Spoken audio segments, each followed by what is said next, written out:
Hey guys, this week's project is going to be a screw or fastener tote. I have all these boxes of screws and they're just littered around my shop, and it's really hard to keep track of them and to just sort of not trip over them.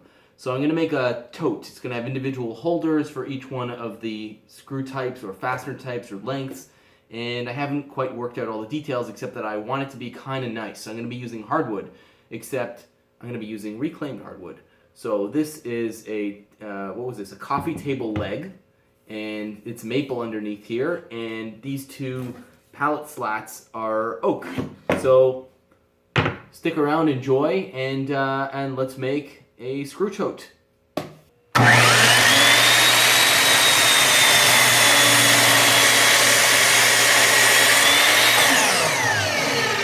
Set up to make the first cut on this block of maple here, you might be noticing two things. One is that I have this giant white tarp that's partitioning my entire garage, and that is a big thank you to Howie from July from Fitz. I'm going to leave a link in the description to his channel. He does some awesome stuff as well. The other thing that you might be noticing is that I am shamelessly self-promoting. Just so happens this was the t-shirt that I had in the wash today, is what I'm saying. Anyway, I'm going to cut this into 3/4 inch strips, but the first cut, because it's got some finish on it, I'm going to make it a little heavier than 3/4, and I'll use the table saw to surface it. So after I come back, I'll be able to bring it down to 3/4. So let's give it a shot and start the first cut here. I'll raise it up a little higher. I'm going to do this in a series of cuts. I don't think I'll be able to do it the whole way. I'll have to do some passes, flip over, etc., etc.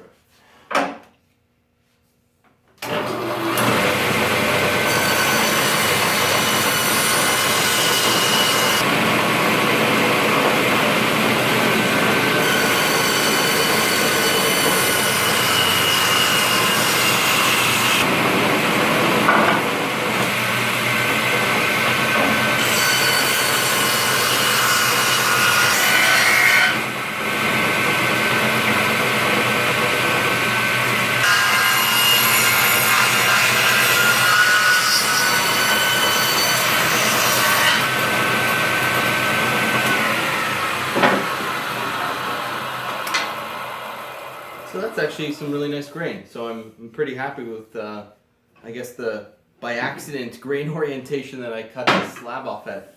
So that worked out well. And I'm not going to keep filming, but I'm going to continue to slice this up like a loaf of bread. So after some table saw milling, what I'm left with are these 4 slats. I'm going to clean this up with the hand planes, and we'll take it from there.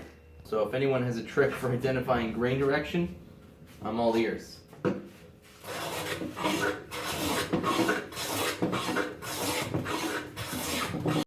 So as you can see, this piece has some beautiful riffs on grain to it, but some of that is obscured by these burn marks that the saw left. So that's all I'm going to really do, because the faces are pretty clean. The dimensions are already pretty square here. Maybe the right side needs a little squaring, but for the most part it's doing all right. This just needs a little cleanup. So I'm going to use this little mushroom bench dog that I made, and I'll just position the grain in the right direction. It just goes right in there. Boom. Into the vise. We lock it in place. We turn. And then it's in there. And then it's locked into place. In case I haven't mentioned, in case you haven't heard it on the podcast enough, I love this bench. All right, I'm gonna set the camera down, and then I'm gonna get to work.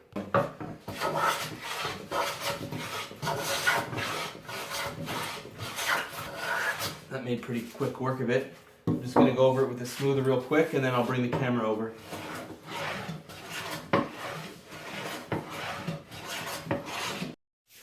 Okay, so I have my 3 pieces here that are gonna be essentially the body of the box, and I'll have my 2 longer pieces. And then I'll just chop this one down, and I'll do some rabbet joints for the ends. What you're looking at here is my new to me table saw anyways. This is a Jet hybrid left tilt with an actual Biesmeyer fence on it, so that's why I was sort of out of commission for a couple days, although after I edit this video you won't know that anyway. But what I'm going to do now is I'm just going to step over a couple of steps to create the dado that's going to allow me to slot in this piece of reclaimed plywood here.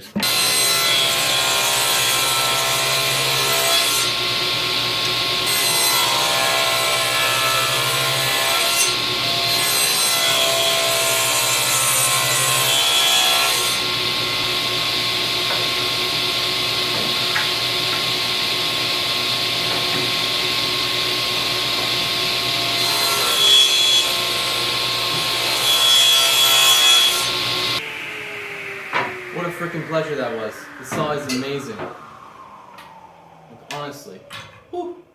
Okay, next we're going to take these two oak pallet boards and we're going to joint them on the table saw so that I can glue them up. And that's what's going to make up the center divider and the handle.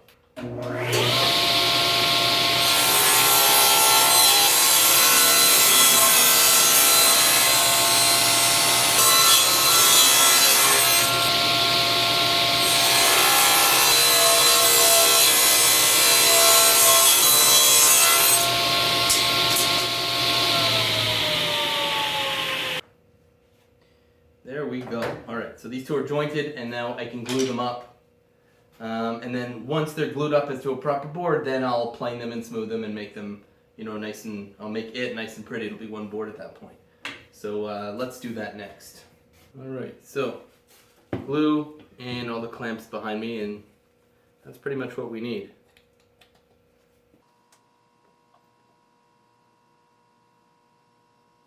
And just use the old finger applicator.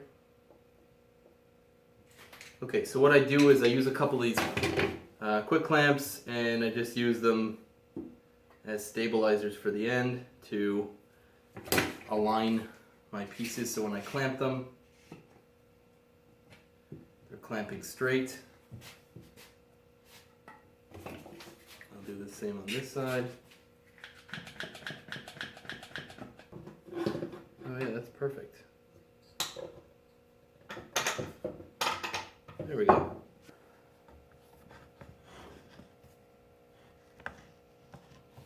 See all that glue coming out? That's what you want to see. That's a good thing. That means that you're getting really good coverage along your entire joint line. If you had any dry spots, that would not be good. That would be potential for breakage in the future.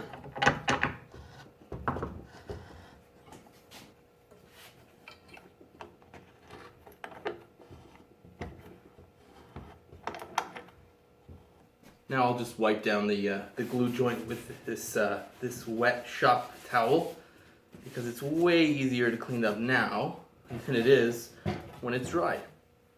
And I know some people have a difference of opinion on that matter, but I mean, you could scrape it with a scraper or you could just wipe it off. It just seems kind of way easier to me.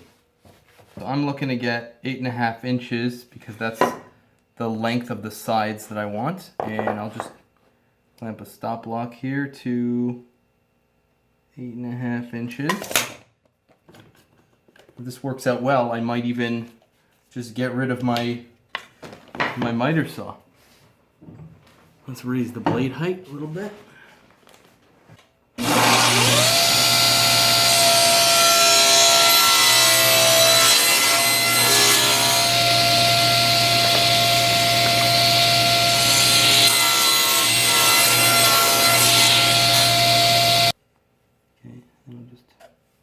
Mark there and there.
Take this now single oak board out of the clamps, and then we'll start to shape it into the handle and center divider of the box.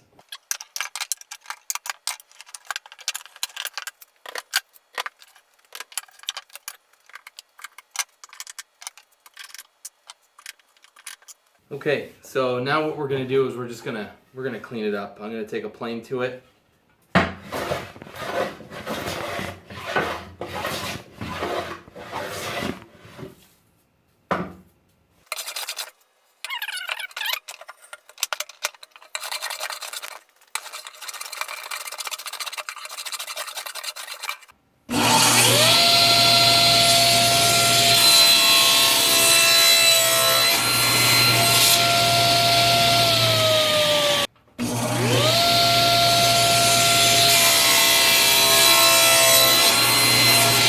$17.5 on the money.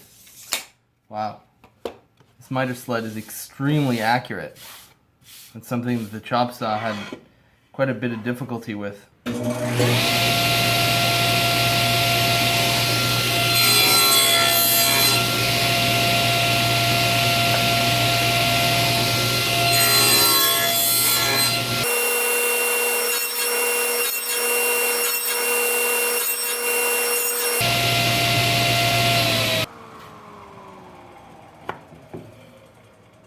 We'll mark this here. We'll mark this here. Okay. And then we'll arbitrarily pick a measurement that gets to a point. I'll draw a line, and then that's what we'll cut.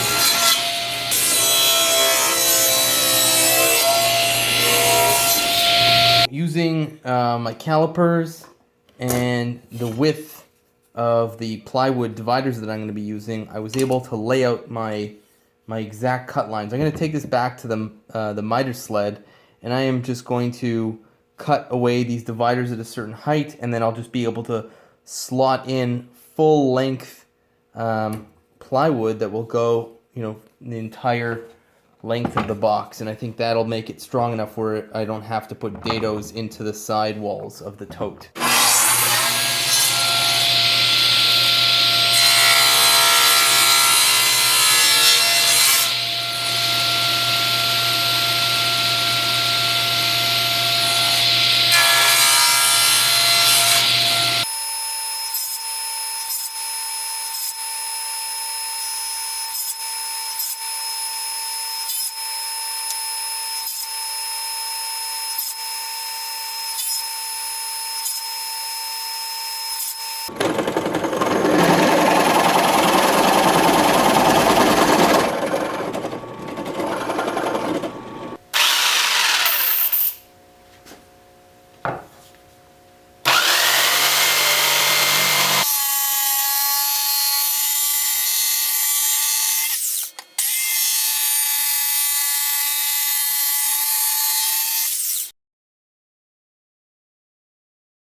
All right, let's get this bad boy out of the clamps.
that's this project. Screw Tote is done. I've loaded it up with all the screws that I use. I've got my 1-inch drywall, 3-inch, 2-inch, and 1 5/8, all construction screws.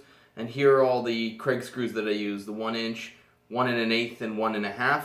And I've got one more compartment, and yeah, I can put in nails in there, or another screw type that I have. But this is amazing. The screws are now no longer all over the shop. They are right here in this bad boy. This was all from reclaimed. This was from the coffee table leg. This is some soft maple. This is oak. They were pallets that I glued up into boards, and then I made into a handle here. And these dividers are some 1/4-inch plywood that I was able to pull off of a crate at work. And so is the bottom. So you can see down here. I don't want to turn all the way over because I don't want to spill it. But you can see here all the screws fit nicely. There's plenty of room for them. Even the 3-inch. No problem, they fit in great. And like I said, I'm thrilled with this project. Came out really well, and I'm really happy with it. I finished it with a wipe-on poly blend that I made myself from just oil-based polyurethane and mineral spirits.